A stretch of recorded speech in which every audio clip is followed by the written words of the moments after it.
and welcome back to another episode of the removing of the mr2 engine. I finally got it in place, getting ready to get the engine out. I've been doing about a day of work to get this engine removed, so I pulled it back in here. My son helped me out, backed it up in here. I was able to pick it up as high as I can. I got everything is completely loose. I took out the rear bumper just to see if it was any damage on the inside of that. I got the engine miles are pretty much, engine is almost hanging right now, so it's probably gonna take me another day. So it's in total a total of 2 days by myself to remove the engine. I'm not rushing myself.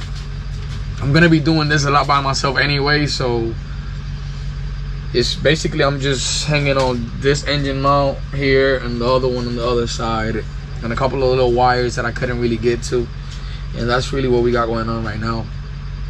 I'm gonna try to wrap this up and get it out of there, and then see what's the internal damage on this engine.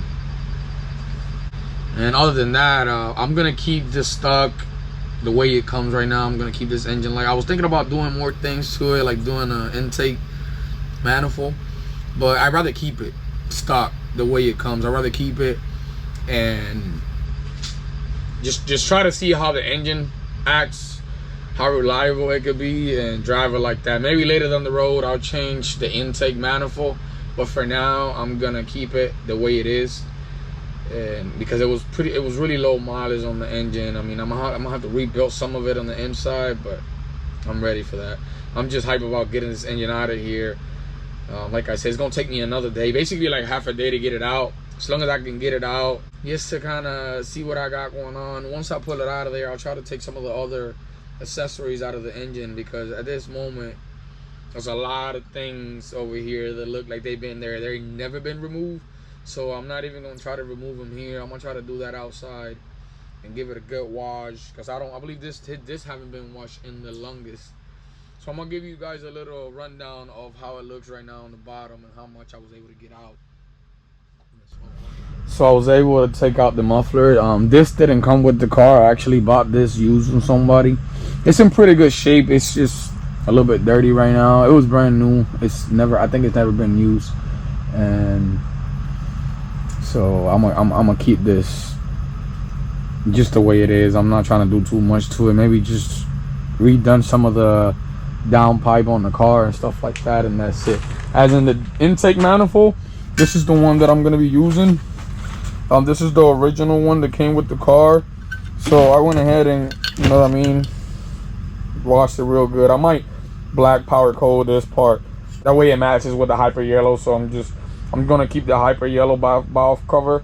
I went ahead and did the hyper yellow valve cover, just because I was really excited about how it was gonna look and if I was able to match it with the purple. So that's what I'm gonna be doing. I'm just gonna be doing hyper yellow and the black intake manifold for the moment, and we're gonna keep it as that.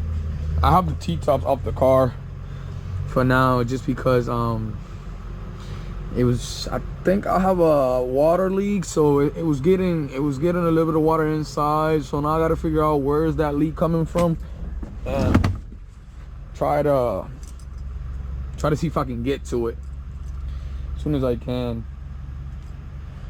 I'll try to record some of this engine removal, and hopefully I can have some fun with this thing. I mean, it shouldn't be that hard, but one man only trying to get this engine out of here is always going to be more than what you expect. So yeah, I mean, it's coming out pretty good, and I was able to bring everything in here. I have to get the Tacoma out of here. I actually drove it out. I keep on having problems with that, the fuel cell. I think it keep on getting dirty. I'm gonna have to replace the main cap on the top of that thing, and I parked it all the way out there for now. So I drove it out. And I'm just gonna keep it out of there for now. I'm gonna try to focus on the mr2 right now, because I really want to drive it. I mean, I haven't been able to drive it. Then when I get to drive it and do some of the engine work, I might do some of the body work that is bad on the car right now, which I found a little corroded parts when I took up the bumper. So that I'm gonna try to patch that up, and if I can buy it, cut those pieces from another car parts and just weld them back on there, and just put them back on there like factory. So it shouldn't be too much to remove the engine. I gotta continue to get some of the stuff out, and it's been there since forever, so it's not coming out easily. So this is my little chill spot. I'm enjoying the spot. I'm enjoying the room. I set up these 2 tents just to be able to keep my tools. In the meantime, I want to build a temporary shop where I can work on the cars better. But for now, I'm not gonna let anything stop me. I'm not gonna let not having a fully built place to work on the cars stop me. So I'd rather have these 2 tents set up. I bought them for Harbor Freight. They were each like $130 each. Plus I added some of the other stuff in the surrounding to keep some of the like debris coming in and the rain as well. So right now it's a mess, but I can work around it. It doesn't really matter how messy it is, but I can work around it. So I'm gonna catch you guys on the next one.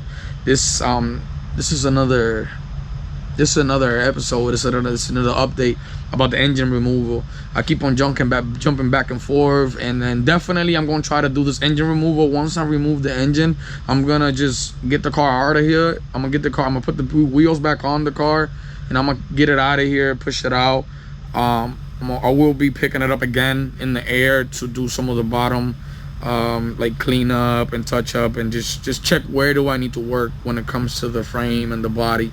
So once I get it out, I'm gonna work on the engine, take it apart and see what's the deal, and do some of the body work on the car if I can once the engine is not in it. And hopefully I could do a lot when it comes to the engine this week. So I'm gonna take it out and I'm gonna just take it apart and see what's the damage inside the engine. And thanks some of you guys for staying tuned. I'm gonna post more videos this week about the car on this engine removal and some of the other stuff that I'm gonna be doing to the car. I've been trying to do at least 2 days a week, minimum of like 2 to 3 hours, like each section when it comes to the car. Sometimes I would do more. I would do like 4 to 5 hours if I have to, you know. But sometimes you gotta do other things.